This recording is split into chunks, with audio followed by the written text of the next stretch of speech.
تو یہ 32 جو واجبات ہیں یہ تو تھوڑے سے وقت میں آپ کو سنا نہیں سکتا، لیکن میں نے آپ کو شرائط اور فرائض سنا دی ہیں۔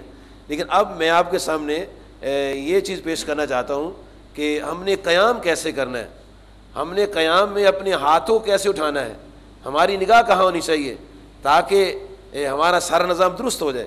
نماز کے ارکان صحیح ہوں گے، ادائیگی صحیح ہوگی تو نتیجے بھی صحیح نکلیں گے۔ اب دیکھتے ہیں کہ قیام کیسے کرتے ہیں۔ قیام کے لیے مردوں کے لیے ضروری ہے کہ دونوں پاؤں کے درمیان 4 انگلیوں کا فاصلہ ہو کم از کم، اور پاؤں کی انگلی کا رخ جو ہے قبلہ شریف کی طرف ہونا چاہیے۔ جیسے سٹینڈ ایزی ہوتے ہیں ایسے نہیں ہونا چاہیے کہ شمال جنوب میں پاؤں کے انگلیوں کا رخ نکل جائیں، بلکہ انگلیوں کا رخ جو ہے وہ قبلہ شریف کی طرف ہونا چاہیے۔ اور تھوڑا سر جھکا کے تکبیر تحریمہ کریں گے۔ تکبیر تحریمہ میں ہم اللہ اکبر کا لفظ بولیں گے، یہ لفظ اللہ اکبر واجب ہے، اور کانوں کی لو تک ہاتھ اٹھانا سنت ہے مردوں کے لیے۔ ایسے ہاتھوں کا رخ بالکل سیدھا ہوگا، نہ ایسے ہوگا نہ ایسے ہوگا نہ ایسے ہوگا نہ ایسے ہوگا، بالکل یہ ہاتھوں کی ہتھیلیوں کا رخ بھی قبلہ کی طرف ہوگا، اور انگلیاں سیدھی ہوں گی، اور کانوں کی لو کے ساتھ اس کے انگوٹھے ملیں گے ایسے کر کے، اور نگاہ سجدے کے مقام پر ہوگی۔ لیکن عورتیں جب تکبیر تحریمہ کریں گی تو ایسے شانوں تک کندھوں تک ہاتھ اٹھا کے اپنے سینے پر ہاتھ باندھ لیں گی۔ لیکن مرد حضرات جب تکبیر تحریمہ کریں گے تو کانوں کی لو تک ہاتھ اٹھائیں گے اور زیر ناف ہاتھ باندھیں گے۔ نماز پڑھنے سے پہلے دل میں نیت ہوتی ہے، اور نیت دل میں کی جاتی ہے۔ کسی بھی روایت میں یہ نہیں ہے کہ کبھی بھی سرکار دو عالم علیہ السلام زبان سے نیت کی ہو۔ تمام فقہ کی کتابوں میں دیکھیں، بہار شریعت کو دیکھیں، فتح رضویہ میں دیکھیں، نبی کریم صلی اللہ علیہ وآلہ وسلم نے زبان سے کبھی نیت نہیں کی تھی۔ آج ہم لوگ زبان سے نیت کرتے ہیں تو ہمیں علماء کرام نے ہمارے لیے رعایت پیش کی ہے کہ چلو یہ مستحبات میں سے آتا ہے، یہ سنت نہیں ہے زبان سے نیت کرنا، نہ واجبات میں نہ شرائط میں ہے، یہ مستحبات میں اس کو فقہاء کرام نے نقل کر دیا ہے۔ تو پہلے دل میں نیت ہوگی، اس کے بعد جب نماز شروع کریں گے نیت کے بعد ہم استقبال قبلہ کریں گے، بالکل قبلہ کی سمت میں سیدھے کھڑے ہوں گے۔ اس کے بعد جب تکبیر تحریمہ کریں گے تو تکبیر تحریمہ میں ہمارے ہاتھ ایسے ہوں گے کہ یہ ہاتھوں کی انگلیاں کا رخ آسمان کی طرف ہوگا، یہ کونے جو ہوں گے، ہتھیلیوں کا رخ قبلہ کی طرف ہوگا، اور یہ نارمل پوزیشن میں ہوگی، نہ ایسے کھولیں گے نہ جوڑیں گے، اور کانوں کی لو کے برابر ایسے ہم انگوٹھے لائیں گے، اور نگاہ ہماری سجدے کے مقام پر ہوگی، اور کہیں گے اللہ اکبر۔ کیسے کریں گے؟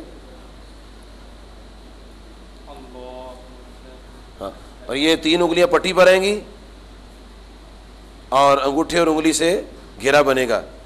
اب جب ہم قیام میں آ گئے تو باجماعت نماز میں یا منفرد نماز اکیلے پڑھیں گے تو مقتدی اور امام سبھی ثنا پڑھیں گے، سبحانک اللہم و بحمدک و تبارک اسمک و تعالی جدک و لا الہ غیرک۔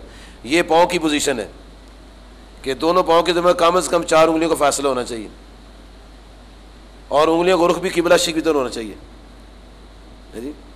اور امام اور مقتدی سبھی پڑھیں گے سبحانک اللہم و بحمدک و تبارک اسمک و تعالی جدک و لا الہ غیرک۔ اور جماعت کی صورت میں جب تلاوت شروع ہو جائے تو پھر اگر آدمی نماز میں یا شامل ہوا لیٹ ہوا ہے تو پھر ثنا نہیں پڑھیں گے، پھر تلاوت سنیں گے، کیونکہ تلاوت کا سننا فرض ہے۔ سورۃ الاعراف کی آیت نمبر 204 میں اللہ تعالیٰ ارشاد فرماتے وَإِذَا قُرِئَ الْقُرْآنُ فَاسْتَمِعُوا لَهُ وَأَنصِتُوا لَعَلَّكُمْ تُرْحَمُونَ، کہ جب قرآن پاک کی تلاوت ہوتی ہو تو غور سے توجہ سننا چاہیے اور منہ بند رکھنا چاہیے۔ فَاسْتَمِعُوا لَهُ کان لگا کے سننا ہے، وَأَنصِتُوا اور منہ بند رکھنا ہے، بولنا نہیں ہے۔ انصتو کا معنی وہ خاموشی ہوتی جس میں کوئی کلام نہیں کہا جاتا۔ نماز میں 2 سکتے آتے ہیں، ایک تکبیر تحریمہ کے بعد سکتہ آتا ہے، اور ایک وَلَضَّالِّينَ اس کے بعد سکتہ آتا ہے۔ لیکن ان دونوں سکتوں میں پڑھتے ہیں، پہلے سکتے میں ثنا پڑھتے ہیں اور دوسرے سکتے میں آمین کہتے ہیں۔ ثنا بھی آہستہ پڑھتے ہیں اور آمین بھی آہستہ کہتے ہیں جی۔ لیکن جب حکم آ جاتا ہے کہ انصتو تو اس میں پڑھتے کچھ نہیں، پھر خاموش رہتے ہیں۔ حدیثوں میں آتا ہے، احادیث مبارکہ میں آتا ہے کہ امام جو ہے جب تلاوت کرتا ہو تو خاموش رہنا چاہیے۔ اور پھر فرمایا قراۃ الامام لہو قراۃن، امام کا پڑھنا ہی مقتدی کا پڑھنا ہے جی، چاہے وہ اونچی آواز سے پڑھتا ہو یا خفی پڑھتا ہو، امام کے پیچھے قرآن شریف ہم سے کچھ نہیں پڑھنا۔ تو جب امام صاحب پورا قرآن شریف پڑھ لیں گے، مثلا جو نماز میں جتنا ضروری ہوتا ہے سورہ فاتحہ شریف پڑھیں گے، اور ایک لمبی آیت جو 3 آیات کے برابر ہوگی یا 3 آیات یا کوئی سورت پڑھیں گے، اس کے بعد رکوع کریں گے۔ رکوع کہنے کے لیے اللہ تعالیٰ کے نبی صلی اللہ علیہ وسلم نے اللہ اکبر ارشاد فرمایا، تو رکوع میں جاتے ہوئے اللہ اکبر کہنا سنت ہے، رکوع فرض ہے، اللہ اکبر کہنا سنت ہے۔ اور رکوع ایسے ہونا چاہیے کہ ایسے جیسے ٹانگوں اور پشت کا 90 ڈگری کا اینگل بنے،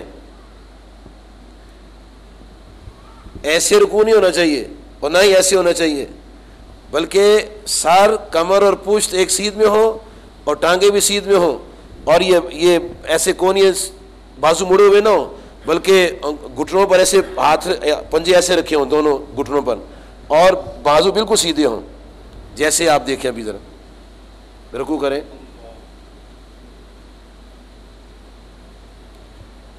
یہ بالکل پشت سیدھی ہے، آپ ادھر ٹرن کریں،